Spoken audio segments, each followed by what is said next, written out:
그래서 하나님의 말씀, 우리가 지금 이렇게 손에 들고 이렇게 있는데 이 성경을 어떻게 우리가 갖게 되었는가 전달 과정을 잠시 이제 설명을 하도록 하겠습니다.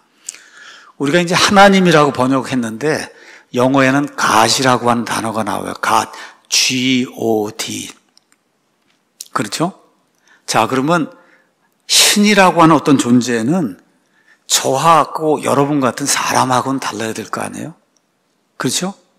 어떤 면에서 지적인 능력에 있어서 완전히 차원이 달라야 되고 공의, 사랑, 그렇죠? 이런 어떤 걸 뭐 홍해의 기적을 일으킨다. 여러분 이거 사람이 할 수가 없는 거잖아요. 그렇죠? 이런 그 능력, 이런 파워, 이런 면에서 신이라고 하는 그런 존재는 사람하고 이제 달라야 돼요. 저와 여러분 역사를 통해서 여러 신이 있다 이런 얘기를 들었는데 기독교의 성경이 가르쳐준 하나님, 그 신이 바로 이런 존재입니다. 유일무이한 그런 존재. 한번 여러분 가서 살펴보세요. 세상 사람들이 신이라고 하는 그런 신하고 우리 성경에 기록된 이 신, 갓하고 얼마나 다른가 성경을 보시면 누구라도 금세 이해할 수 있을 거예요. 그래서 하나님이 만들어 놓으신 이런 존재, 저와 여러분 같은 존재를 창조물이라고 얘기하고 이런 존재를 만드신 그런 분을 우리가 창조자라고 이야기해요. 그래서 창조자하고 창조물 사이에는 넘어갈 수 없는 엄청난 간극이 존재해요. 넘어갈 수가 없는 거예요. 창조자가 창조물이 될 수 없고 창조물이 창조자가 될 수 없는 거예요. 이러한 거를 하나님의 속성 중에 뭐라고 표현하냐? 거룩하다고 이야기하는 거예요. 하나님이 거룩하다고 이야기할 때는 하나님은 우리하고 아예 존재 자체가, 클래스, 분류 자체가 다른 분입니다. 그렇게 얘기하는 거예요. 그래서 하나님 앞에 있는 심지어 하나님이 만들어 놓은 스랍과 같은 이런 영적인 존재들도 거룩하다, 거룩하다, 거룩하다 하고 영원 무궁토록 외치는 거예요. 거룩하신 하나님. 그 얘기는 우리와는 아예 모든 면이 다른, 질적으로 양적으로 모든 면이 다른 분이다. 자, 근데 이 기독교 하나님은 어떤 분이시냐? 다른 신들하고 달리 자신을 드러내서 알려주시는 분이에요. 자신의 속성을 알려주시고 자신의 계획을 알려주시는 그런 분이에요.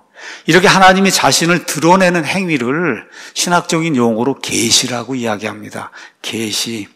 그러니까 하나님이 이런 것들을 드러내서 알려주지 않으면 그러면 저급한 상태에 있는 인간이 하나님이 어떤 분인지, 이 세상 우주 만물이 어떻게 생성이 됐는지, 창조가 됐는지, 그 다음에 옳고 그른 게 무엇인지, 여러분 국가를 세우고 뭐 법을 집행하고 그러려면 옳고 그른 게 있어야 되잖아요.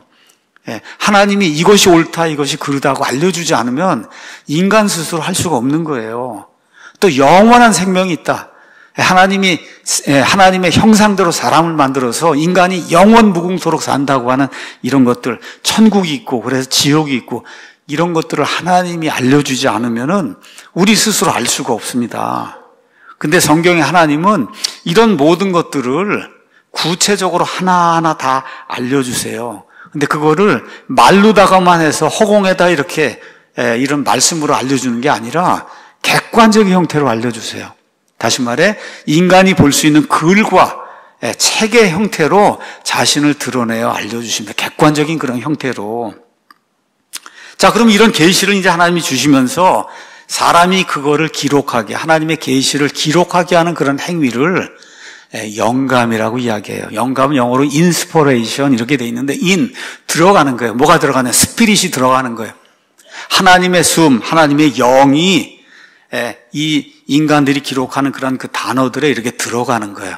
그 들어가면 비록 인간이 그 단어들을 기록했지만 그 단어들이 하나님의 숨이 들어갔기 때문에 살아서 움직이는 하나님의 말씀, 사람을 살릴 수 있는 하나님의 말씀들이 되게 하는 이런 행위를 영감이다. 그렇게 이야기합니다. 영감의 특징은 뭐냐? 불완전한 사람들을 하나님께서 사용하셔서 완전하게 하나님의 말씀들을 기록하게 하셨다는 거예요. 불완전한 사람들, 모세, 다윗, 바울과 같이 불완전한 사람들을 하나님께서 가이드 하셔갖고 그래서 완전한 하나님의 말씀들을 글로 기록하게 하신 거예요. 자, 그래서 구약 성경은 뭐 특별한 일이 없는 한 히브리 말로, 신약 성경은 그리스 말로 이제 이렇게 기록이 됐습니다. 그래서 제가 어제 인터넷에 가서 다시 한번 찾아봤어요. 그랬더니 구약 성경, 이게 히브리어 성경으로 가서 보면 이 히브리어 단어가 몇 개가 있냐? 42만 개가 들어있습니다. 히브리어 성경으로는 42만 개 단어가 들어있어요. 창세기부터 말라기까지. 자, 그 다음에 우리가 보고 있는 이 공인 본문, 여기에는 몇 개가 들어있냐? 약 14만 개가 들어있어요. 단어가. 그러니까 구약 성경, 신약 성경 총 합치면은 56만 개 단어가 들어있는 거예요. 56만 개. 그 56만 개 단어에 하나님이 숨을 불어 넣어 주신 거예요. 숨을 불어 넣어 주셨어요. 이렇게 숨이 들어간 이런 단어들이 포함된 첫 번째 그 저자가 이렇게 기록한 걸 우리가 자필 원본이다. 그렇게 이야기합니다. 자필 원본. 그래서 지금부터 3,500년 전에 모세에게 모세 오경을 기록하게 하시고, 그리고 지금부터 한 1900년 전에 이 요한이 요한계시록을 이제 기록을 했거든요. 이렇게 돼서 약 1600년이라는 그런 기간에 걸쳐서 하나님이 여러 사람들을 사용하셔서 그래서 하나님의 완전한 말씀들을 기록하게 하셨어요.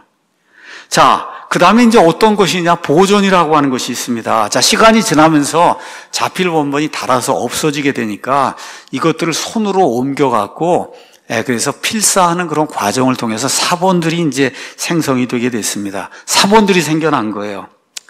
1647년에 나온 웨스트민스터 신앙 고백이라고 하는 유명한 그런 그 고백서가 있는데 그 고백서에 가서 보시면 이렇게 기록이 되어 있어요. 하나님은 사상 유례 없는 돌보심으로 성경 원본에 있는 단어들을 순수하게 보존해 주셨다. 순수하게. 그러니까 아까 몇 개라고 그랬어요? 약 56만 개. 여러분 56만 개 단어들을 순수하게 1647년 이 웨스트민스터 신앙 고백이 되는 그 순간에 그렇게 보존해 주셨다. 특징이 또 뭐예요? 불완전한 사람들을 통해서. 여러분 영감도 불완전한 사람들을 통해서, 보존도 사람들이 불완전하지만 하나님께서 전례 유례 없는 그런 돌보심을 통해서 이 성경 말씀들, 모세 기록한 그런 성경 말씀들이 그대로 전달이 될 수 있도록 예수님 시대에도 사도 바울 시대에도 지금 이 시간까지 전달이 될 수 있도록 보존해 주셨다. 이 보존 작업에는 정경 작업도 이제 포함이 됐어요. 그래서 구약 39권, 신약 27권, 뭐 외경이라든 이런 거 천주교가 주장하는 것은 그건 성경 말씀이 아닙니다. 그래서 총 66권의 책들이 순수하게 보존되었다고 우리 믿음의 선배들이 그렇게 이제 고백을 하고 있습니다. 언제까지 보존이 되냐? 언제부터 언제까지 보존이 되냐? 하나님의 입에서 이 단어들이 나와서 기록이 된 그 순간부터 영원 무궁토록 이 단어들이 보존이 됩니다.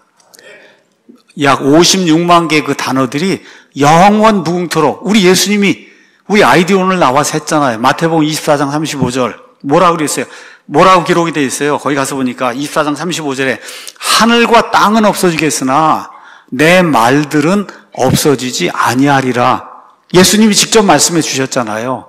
그러니까 그 말들이 기록된 그 순간부터 영원 무궁토록 이 말들이 보존이 된다고 그렇게 하나님께서 말씀해 주십니다. 자, 이런 가운데 이제 중세 암흑기라고 하는 말 그대로 침울한 것 같은 시기가 1200년 동안 지속이 됩니다. 예수님의 교회가 이제 설립이 됐어요. 사도 바울과 바나바 등 여러 사람들이 나가서 말씀을 이제 선포해서 신약 교회들이 이제 태동이 됐습니다. 복음이 선포가 됐어요. 많은 사람들이 구원받게 됐어요. 근데 이거를 극도로 싫어하는 자가 하나 존재해요. 그 자의 이름이 성경에 가서 보니까 사탄 마귀라고 기록이 되어 있어요. 그래서 사탄 마귀는 언제부터 이렇게 사람들에게 하나님 말씀을 왜곡하게 만들었냐? 에덴 동산에 하나님이 사람을 만든 그때부터. 그래서 그 사람에게 다가가서 부패된 하나님 말씀을 가져다 준 그런 일을 시작을 했는데, 그래서 마귀가 이런 일을 로마 제국의 이제 황제들 동원해서, 그래서 결국 AD 313년에 밀라노 칙령이라고 하는 이런 칙령이 이제 발표되고 하면서 기독교가 국가교회가 됐어요. 국가교회. 그러니까 이거 기독교 신앙 외에는 다른 건 가지지 못한다. 이렇게 된 게 이게 좋은 것이 아니라 이게 영혼의 자유를 빼앗는 그런 일이 되고 만 거예요. 그래서 어떠한 단체가 생겼냐? 천주교회라고 하는 비성경적인 단체가 이 땅에 이제 설립이 되기 시작했어요. 이 천주교회는 뭐 하는 거냐? 다른 거 없어요.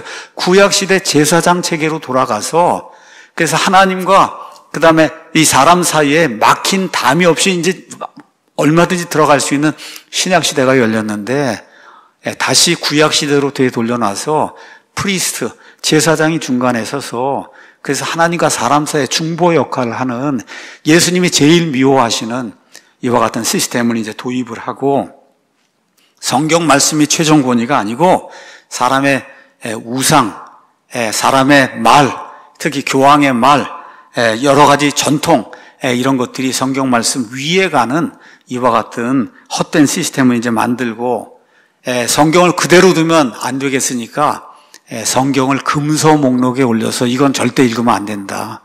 여러분, 교회라고 하는 게 어떻게 성경을 읽으면 안 된다는 것을 법으로 만들 수가 있어요. 그러니까 말은 교회인데 이거 교회가 아닙니다. 교회가 아니에요. 천주교회는 교회가 아니에요. 이런 시스템이 무려 얼마 동안 지속이 됐냐? 1200년 이상 지속이 된 거예요, 여러분. 1200년 이상.